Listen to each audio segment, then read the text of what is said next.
강의입니다. 사사기 7장 1절부터 9절 말씀 우리 PPT를 보시고 우리 함께 선포하겠습니다. 시작! 여룻바알이라 하는 기드온과 그를 따르는 모든 백성이 일찍이 일어나 하롯셈 곁에 진을 쳤고 미디안의 진영은 그들의 북쪽이요 모레산 앞 골짜기에 있었더라. 여호와께서 기드온에게 이르시되 너를 따르는 백성이 너무 많은즉 내가 그들의 손에 미디안 사람을 넘겨주지 아니하리니 이는 이스라엘이 나를 거슬러 스스로 자랑하기를 내 손이 나를 구원하였다 할까 함이니라. 이제 너는 백성의 귀에 외쳐 이르기를 누구든지 두려워 떠는 자는 길앗산을 떠나 돌아가라 하라 하시니 이에 돌아간 백성이 22,000명이요 남은 자가 10,000명이었더라. 여호와께서 또 기드온에게 이르시되 백성이 아직도 많으니 그들을 인도하여 물가로 내려가라. 거기서 내가 너를 위하여 그들을 시험하리라. 내가 누구를 가리켜 내게 이르기를 이 사람이 너와 함께 가리라 하면 그는 너와 함께 갈 것이요 내가 누구를 가리켜 내게 이르기를 이 사람은 너와 함께 가지 말 것이니라 하면 그는 가지 말 것이니라 하신지라. 이에 백성을 인도하여 물가에 내려가매 여호와께서 기드온에게 이르시되 누구든지 개가 핥는 것 같이 혀로 물을 핥는 자는 너는 따로 세우고 또 누구든지 무릎을 꿇고 마시는 자들도 그와 같이 하라 하시더니 손으로 움켜 입에 대고 핥는 자의 수는 300명이요 그 외의 백성은 다 무릎을 꿇고 물을 마신지라. 여호와께서 기드온에게 이르시되 내가 이 물을 핥아 먹은 300명으로 너희를 구원하며 미디안을 내 손에 넘겨주리니 남은 백성은 각각 자기의 처소로 돌아갈 것이니라 하시니 이에 백성이 양식과 나팔을 손에 든지라. 기드온이 이스라엘 모든 백성을 각각 그의 장막으로 돌려보내고 그 300명은 머물게 하니라. 미디안 진영은 그 아래 골짜기 가운데에 있었더라. 그 밤에 여호와께서 기드온에게 이르시되 일어나 진영으로 내려가라. 내가 그것을 내 손에 넘겨주었느니라. 아멘. 네, 오늘 말씀의 제목은 순종함으로 승리한 기드온 용사입니다. 오늘 이 기드온의 이야기를 모르시는 분들은 아마 한 명도 없으리라 생각합니다. 우리가 말씀을 전하기 전에 우리가 순종의 정의, 성품학교에서 말하는 순종의 정의에 대해서 함께 선포하고 시작하도록 하겠습니다. 우리 1단계 정의는 우리 아기들이 하는 정의, 엄마 아빠 말씀에 기쁘게 따르는 것. 이것이 유아들에게 합당한 순종의 1단계 말씀이에요. 엄마 아빠를 이들은 눈에 보이지 않는 하나님을 아직 믿을 수 없는 그런 단계예요. 영아들이 하나님을 믿는다고 말은 하겠지만 진짜로 마음으로 믿을 수가 없는 그런 단계이기 때문에 엄마를 통해서 아빠를 통해서 하나님을 보게 되는 그런 순종의 정의 1단계입니다. 그래서 엄마 아빠 말씀에 기쁘게 따르는 것이 먼저다라는 것을 1단계에서 알려드립니다. 2단계에 들어가면요 조금 깊어지죠. 나를 보호하고 있는 사람들의 지시에 좋은 태도로 기쁘게 따르는 것. 여기서는요 나를 보호하는 사람이 누군지 알아야 돼요. 나를 보호하는 사람이 누군가를 우리가 깨달을 때 순종할 수 있어요. 왜? 그에게 순종해야 내가 보호받고 내가 안전할 수 있기 때문이죠. 그런데 어떻게 순종해요? 좋은 태도로 또 기쁘게 순종하는 것을 말합니다.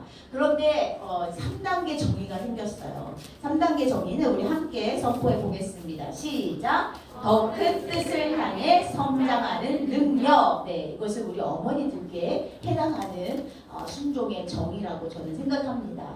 더 큰 뜻을 향해 성장하는 능력이 바로 순종이에요. 우리 1단계에서 2단계에서 차례차례 차근차근 배워온 친구들은 더 큰 뜻을 향해 순종하는 능력 누구지? 하나님이구나 라는 것을 인지하고 인식하게 됩니다. 결국 이렇게 1단계, 2단계, 3단계의 순종의 정의를 거쳐서 쑥쑥쑥쑥 자라난 친구들은 어떻게 될까요? 순종하는 인생이 되고 또 그 인생은 탁월한 인생이 될 수밖에 없다는 것을 여러분이 꼭 기억하셔야 돼요. 이게 오늘의 결론입니다. 순종하는 인생은 탁월한 인생입니다. 한번 따라해볼까요? 같이 해볼까요? 시작! 순종하는 인생은 탁월한 인생입니다. 왜 그런가? 성경에 잘 기록되어 있습니다.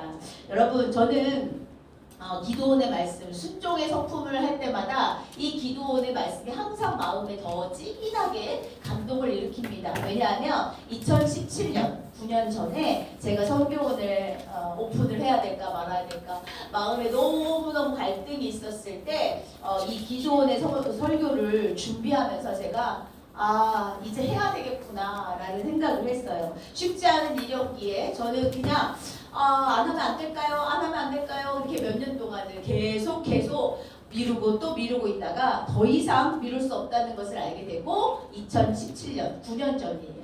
9년 전 1월 달에 결심을 했어요. 그래서 이제 성교원을 시작하게 된 거죠. 그래서 순종의 성품은 제게 아주 큰 의미가 있고 순종의 성품에 많은 인물들이 있거든요. 성경에 나오는 인물들이 있죠. 그런데 그 인물들 모두 다 정말 놀라운 순종의 성품을 가지고 있지만 기드온의 모습이 저랑 똑같구나 라는 생각을 했어요. 여러분 목사님들이 설교하실 때 기드온의 별명을 지었는데 그 별명이 뭡니까? 겁쟁이에요. 겁쟁이. 그래서 우리가 겁쟁이 기드온 이렇게 검색하면 인터넷에 유튜브에 많은 설교가 뜹니다. 기드온이 왜 겁쟁이였을까? 사사기 6장의 시대적 배경은요. 깨닫지 못하고 우상 숭배 하나님이 가장 싫어하신다는 그 우상 숭배를 그 악을 행하는 이스라엘을 벌 주시는 그런 상황입니다. 하나님께서는 계속 우상 숭배는 안 된다고 절대로 있을 수 없는 일이라고 하나님께서 계속 얘기했지만 이스라엘 백성들은 하나님도 섬기고 우상도 섬기고 이렇게 양다리 걸치는 그런 삶을 살았던 거죠. 그래서 하나님께서는 더 이상 안 되겠다라고 생각하셨고 7년 동안이나 미디안 족속의 손에 이스라엘을 넘겨주시는 그런 상황입니다.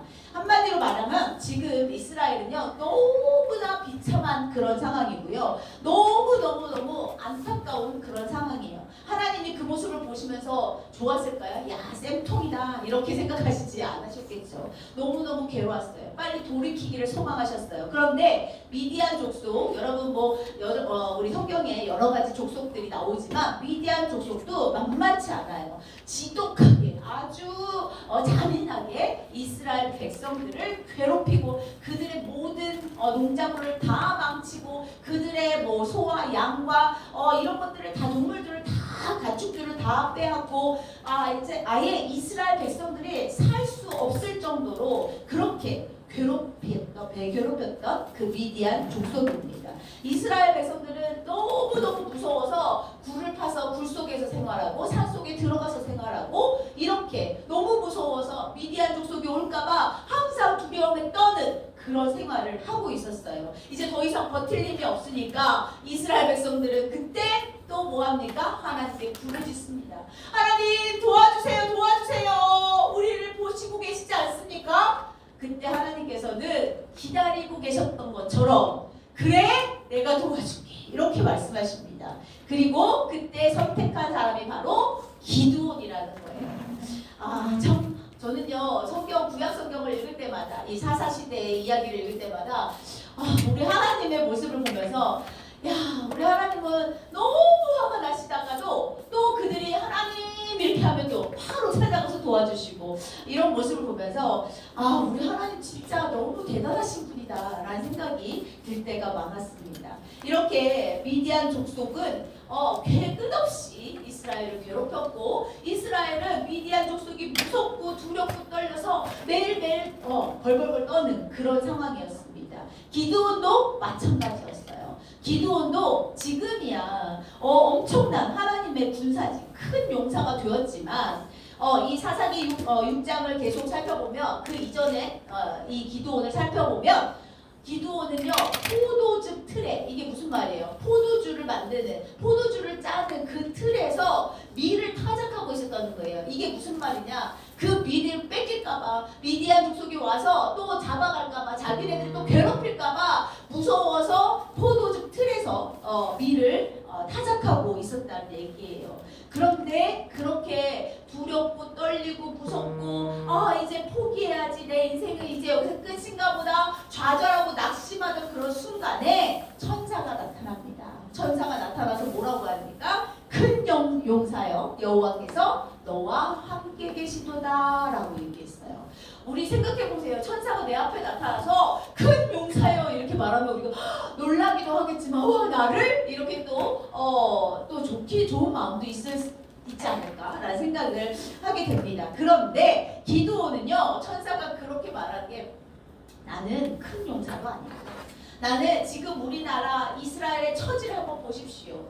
한탄하고 또 좌절하는 원망하고 불평하는 이야기들을 계속합니다. 그리고 나는 큰 용사도 아니야. 나는 가장 작은 자고 나는 아무것도 할 수 없는 그런 사람이야 라고 얘기를 했어요. 결국 겁쟁이 기드온은 하나님의 용사가 될 수 없다. 나는 하나님의 용사? 말도 안 돼. 지금 이스라엘 처지를 봐봐. 어떻게 내가 용사가 될 수 있어? 라고 그렇게 선포합니다. 그런데 하나님께서는 기드온이 원하는 표징을 다 보여주세요. 기드온이 이렇게 해달라면 이렇게 보여주시고 저렇게 해달라면 저렇게 보여주시고 결국 어떻게 됩니까? 겁쟁이 기드온은 하나님의 용사로 이스라엘 앞에 딱 서게 됩니다. 너무나 잘 아는 이야기예요. 그런데 저는 이 말을 들으면 되게 심장이 두근거립니다. 여러분 하나님께서는요 실수가 없으신 분이에요. 맞죠? 아멘이니까? 네, 하나님은 실수가 없으세요. 다시 말해서 하나님의 부르심에는 후회가 없으세요.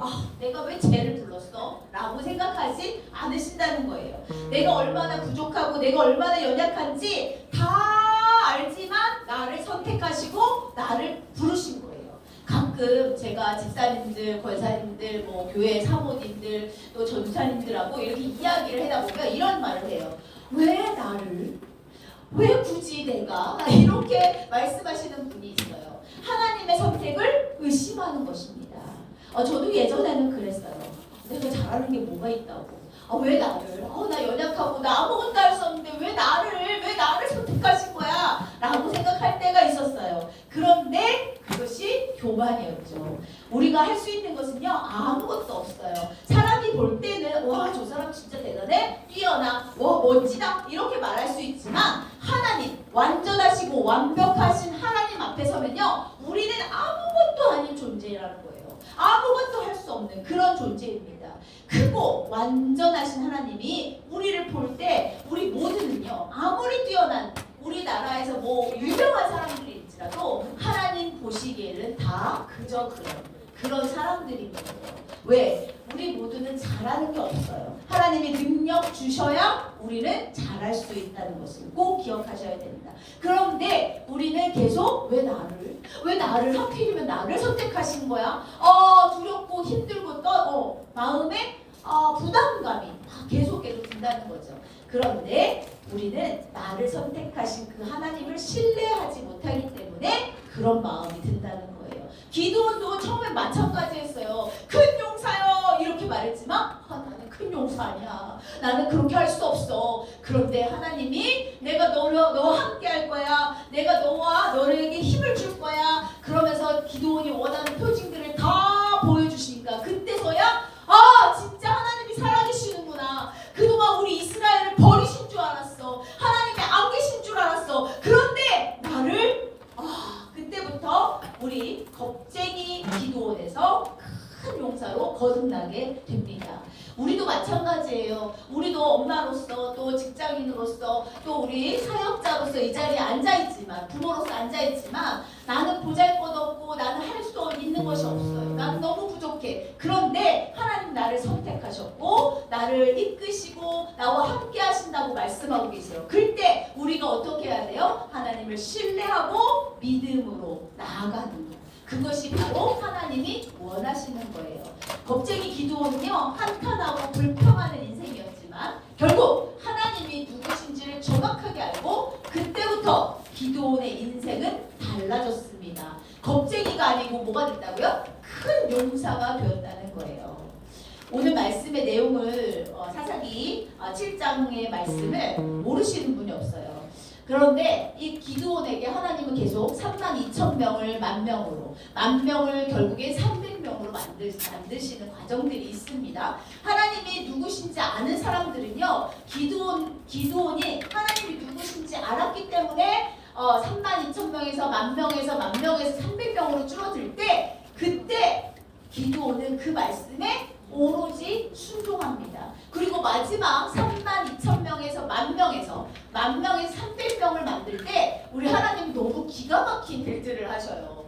물가로 데려가라. 물 마시는 사람들을 봤을 때 어떻게? 이렇게 떠서 마시는 사람들을 그 사람을 한 줄로 세워. 그 사람이 300명이었어. 그 사람들로 내가 너와 함께하리라 라고 얘기하셨어요. 여러분 생각해보세요. 군사를 뽑는데 칼싸움을 해서 누가 잘하는지 활쏘기를 해서 누가 잘하는지 힘이 누가 좋은지를 보셔야 되는데 하나님은 그런 거 하나도 안 보세요. 왜? 이미 미디안 족속은 하나님 손에 잡혀있기 때문에 하나님은 그저 하나님을 의지하고 하나님께 영광 돌리고 하나님을 신뢰하는 그런 사람을 뽑기를 소망하셨다는 거예요. 그래서 결국에 300명, 기드온과 300명의 용사들은 하나님 앞에 서게 됩니다. 결국 기드온과 300명의 용사들은 하나님의 이끄심에 순종해요. 아 말도 안 돼 말도 안 돼. 어떻게 저렇게 300명을 군사인데 나가서 전쟁을 해야 되는데 물을 이렇게 마시고 물을 어떻게 마시든 그게 중요한 게 아닌데 라고 내 생각 내 마음은 그렇게 말하고 있지만 하나님은 그렇지 않으신 분이에요. 기드온 또한 하나님을 시험했잖아요. 그렇기 때문에 그 이후에 완벽하게 완전하게 하나님을 신뢰했기 때문에 기드온은 하나님의 모든 과정을 다 순종했다는 거예요. 결국 미디안 군대와의 전쟁에서 어떻게 됐습니까? 승리했죠. 이것은 하나님 입장에서는 당연한 거예요. 그런데 기드온과 300용사들은 어땠어요? 우리 13만 5천 명이라는 미디안 군대가 있는데 우리 300명이야. 기드온까지 301명. 어떻게 가서 싸워? 근데 더 기가 막힌 건 무기가 뭐였어요? 무기가 나팔, 횃불, 항아리 이게 전부였다는 거예요. 당황스럽고 황당한 일이에요. 우리 상식적으로 이해가 안 돼. 과학적으로 근거도 없어. 어떻게 이런 일이 일어날 수가 있어? 라고 생각하는 그 순간에도 우리는 하나님을 신뢰함으로 어떻게 해야 돼요? 순종해야 돼요. 그러면 뭐가 일어날까요? 기적이 일어난다는 거예요. 이렇게 하나님의 때, 하나님의 말씀에 즉시 순종했던 기드온과 300 용사들은 13만 5천 명의 미디안 군대를 완전히 정복한 거예요. 할렐루야. 여러분 진짜 있었던 일이에요. 동화책에 나오는 그런 이야기가 아닙니다. 너무나 기가 막힌. 저는 이 말씀을 읽을 때마다 물론 성경에 너무 놀랍고 또 놀라운 말씀이 있지만 이렇게 겁쟁이였던 삶을 포기했던 불평하고 또 마음에 불평과 불만이 가득했던 기드온을 사용하셨어. 왜 굳이 그런 사람 말고 더 큰 사람이 있었을 텐데 왜 굳이 그를 선택해서 그에게 하나님의 표징을 다 보여주시고 그가 처음부터 하나님을 신뢰하고 믿었던 것이 아니라 하나님 그럼 이렇게 한번 해보세요. 하나님 이렇게 한번 해보세요. 하나님을 약 올리듯이 그렇게 의심했던 그를 선택하신 이유가 뭘까? 그런데 그가 그렇게 겁쟁이에서 큰 용사가 될 수 있었다는 것은 정말 하나님의 놀라운 은혜라고밖에 설명할 수가 없어요. 결국 그들은 단 한 번도 입법도 못해요. 왜? 우리의 힘으로 승리했다는 말 못해요. 왜? 13명 5천 명에서 13명 5천 명 대 301명이에요. 그렇죠? 그렇게 그 군사들하고 대적이 되겠어요? 그리고 그들은 무기가 많았겠죠. 그런데 이들은 무기가 결국 횃불과 나팔과 항아리가 전부였어요. 그런데 이것은 우리가 잘해서 이스라엘 군대가 힘이 좋아서 이렇게 말할 사람은 아무도 없었을 거예요. 왜? 하나님은 그것을 원하셨던 거예요. 전적인 순종. 네, 하나님이 하셨구나 라는 것을 이 300명의 군사들은 다 알고 계셨을 거예요. 알고 있었을 거예요. 여러분 정말 하나님 말씀에 우리가 순종하면요 탁월한 인생이 될 수밖에 없어요. 그리고 승리할 수밖에 없어요. 우리는 하나님 말씀이 진리다. 우리 신명기 6장 말씀에 계속 이렇게 해라. 집에서 앉았을 때나 일어날 때나 가르쳐라. 왜? 이게 진리의 말씀이니까. 그런데 우리 부모님들은 안 되는 거예요. 막 머리로는 그래 알지. 그런데 또 다른 귀가 팔랑거리니까 또 다른 길을 아니야. 지금 시대가 바뀌었잖아. 지금 2025년인데 그 수천 년 전에 써있던 그 성경을 내가 아니지. 이렇게 의심을 한단 말입니다. 여러분 저는요 탁월한 인생이 되고 싶어요. 부자가 되고 싶다는 말이 아닙니다. 뭐 성공하고 싶다는 말이 아니에요. 정말 하나님의 선택에 조금도 의심함 없이 그 말씀에 순종하는 그런 탁월한 인생이 되기를 소망합니다. 근데 그 순종했을 때 따라오는 것이 있어요. 부담감. 그쵸? 부담이 있죠. 힘듦도 있어요. 또 고난도 있어요. 하나님이 선택하셨으면 좀 승승장구해 주시면 얼마나 좋아. 그런데 하나님이 선택하셨을 때도 고난도 있고 아픔도 있고 괴로움도 있고 힘듦도 있고 나의 의지가 다 무너질 때도 있단 말입니다. 그럼에도 불구하고 우리가 끝까지 하나님께 순종했을 때 결국 우리는 탁월한 인생, 승리하는 인생이 될 수밖에 없다는 거예요. 이것은 진리입니다. 여러분 우리 인생도 탁월한 인생이 되기 원하지만 나에게 정말 소중한 우리 자녀들 어떻습니까? 우리 자녀들 탁월한 사람 되기를 소망하지 않으십니까? 그러면 우리는 어떻게 해야 돼요? 순종을 가르쳐야 돼요. 누구에게? 엄마 아빠에게 순종하는 건 당연한 것이요. 누구요? 하나님께. 우리를 만드시고 우리를 지키시고 보호하시고 우리와 늘 동행하시기를 소망하고 우리와 연합하기를 소망하시는 그 하나님께 순종하기를 가르쳐야 됩니다. 순종은요 가르치셔야 돼요. 모든 성품이 다 그렇지만 가르치셔야 됩니다. 그냥 저절로 되는 것이 아니에요. 그런데 어떻게 가르쳐요? 너 엄마 아빠 말을 왜 이렇게 안 듣니? 왜 이렇게 불순종하니? 왜 이러니? 라고 가르치시면 말을 듣겠어요? 안 듣지요.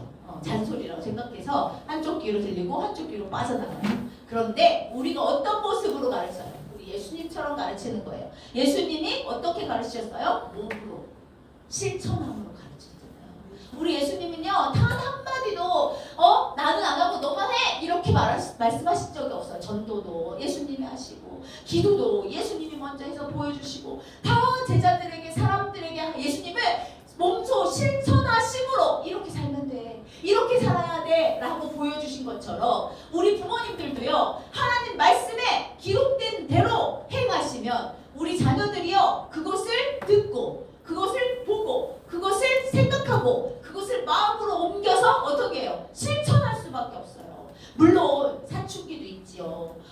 힘든 시간들이 있어요. 단번에 된다는 말은 아닙니다. 엄마 아빠가 흔들리지 않고 하나님 말씀에 굳건히 서서 끝까지 한 길을 걸어간다면 우리 자녀들도요 그렇게 될 수밖에 없다는 거예요. 우리 부모님들이 보여주시기를 소망합니다. 우리 순종에는요 단계가 있거든요. 우리 순종의 3단계라고 하는데 순종의 3단계는 즉시 하나님 말씀에 즉시 순종하셔야 돼요. 그 다음에 어떻게 해야 돼요? 하기 싫어.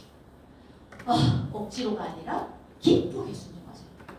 기쁘게. 왜? 하나님이 선택한 사람은요 놓치지 않으세요. 끝까지 끌고 가세요. 그렇기 때문에 내가 안 하려고 버틴다고 해서 그것을 하나님이 아유 됐다 뭐 저리 가라 이렇게 하지 않으시고요. 끝까지 그가 할 수 있도록 그렇게 도우신다는 얘기예요. 기도원도 마찬가지예요. 기도원이 황당하게 요구했잖아요. 하나님 이 소매만 이슬이 묻게 해주십시오. 손 빼고 이제 땅에만 이슬이 묻게 해주십시오. 이렇게 얘기했는데 하나님 그걸 다 응답해 주셨어요. 하나님께서는 어떻게든 내가 선택한 사람은 끌고 가시는 거예요. 여러분 이제 우리는 피할 길이 없어. 그냥 순종해야 돼. 네, 순종할 수밖에 없어요. 제가 성교원을 오픈할 때 이런 마음이었거든요.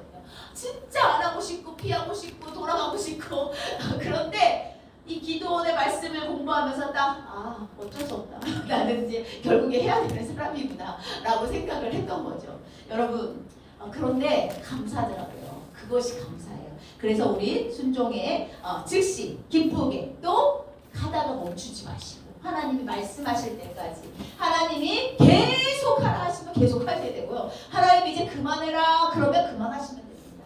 이렇게 끝까지 순종하는 것이 바로 순종의 3단계입니다. 우리 함께 선포해 보겠습니다. 시작! 즉시 순종, 기쁘게 순종, 끝까지 순종. 그렇죠. 기억 꼭 하세요. 즉시. 하나님 마음 주시면 나쁜 마음 주시지 않잖아요. 그런 마음 주시지 않잖아요. 그런데 내가 싫어하는 마음일 수는 있어요. 나 하기 싫은데. 그런데 그것이 하나님 마음이라 느껴진다면 우리는 어떻게? 즉시 기쁘게 끝까지 순종하셔야 된다는 것입니다. 네, 이제 마무리하겠습니다. 우리 3단계 순종의 정의를 한 번 더 선포하겠습니다. 시작! 더 큰 뜻을 향해 성장하는 능력. 보세요. 우리 자녀들을 보면요. 앞으로 10년 후에 뭐가 될지, 아니 앞으로 5년 후에 어떻게 될지도 아무것도 우리는 알 수 없어요. 그런데 우리 하나님 말씀대로 우리 자녀를 양육하면요. 마음에 기쁨이 넘쳐나요. 제가 매일 어머니 기도회 설교할 때 보면 우리 막내 얘기를 빼놓지 않잖아요. 우리 막내는 정말 독특하거든요. 정말 독특하고 정말 지금까지도 도대체 왜 저럴까 라는 물음표가 있을 때가 많지만 그 아이의 성장하는 모습이 보인단 말입니다, 여러분. 기대하지도 않았던 그런 모습들이 그 아이를 통해서 나타나기 시작해요. 제가 얼마 전에 책상을 오랜만에 제가 청소 안 해주거든요. 아이들이 다 청소를 합니다. 그래서 오랜만에 책상 앞에 갔더니 자기가 이제 보조교사로 중학교 1학년인데 초등부 보조교사로 섬기게 된 거예요. 그런데 거기에다가 크게 글씨로 보조교사 최선을 뭐 다해 이렇게 써놓은 거예요. 그래서 내가 와 참 얘도 이런 마음으로 하는구나. 초등부 캠프에 놀러 간 건 아니었구나. 물론 놀았어요. 놀았지만 그런 목표를 설정해 놓고 그 아이가 그런 모습을 볼 때 이 아이가 성장하는구나 라는 것을 느끼게 되고 감동하게 되고 감격하게 된다는 거죠. 그런데 우리 하나님은 어떠시겠어요? 우리 하나님은 정말 보잘것없는 나를 선택하신 그 하나님 도대체 무슨 생각이실까 라고 생각이 들지만 하나님은 더 큰 뜻이 있다는 거예요. 빅 피처. 우리 우리 이찬수 목사님이 아무리 누가 공격을 해도 자기가 인내하고 참을 수 있는 이유는 빅 피처를 보기 때문이다. 이렇게 말씀하셔요. 그래서 자기는 누가 뭐라고 말해도 옛날에는 안 그랬는데 누가 뭐라고 말해도 화가 나거나 짜증이 나거나 힘들지 않대요. 이유가 뭐냐면 더 큰 뜻을 알고 계시기 때문이라는 거죠. 우리 하나님의 더 큰 뜻을 향해 성장하는 능력, 그것이 바로 순종의 성품이라는 것을 기억하시고 우리 부모님들, 우리 어머님들 오늘도 순종의 성품으로 이 자리에 오신 것을 저는 압니다. 이 시간에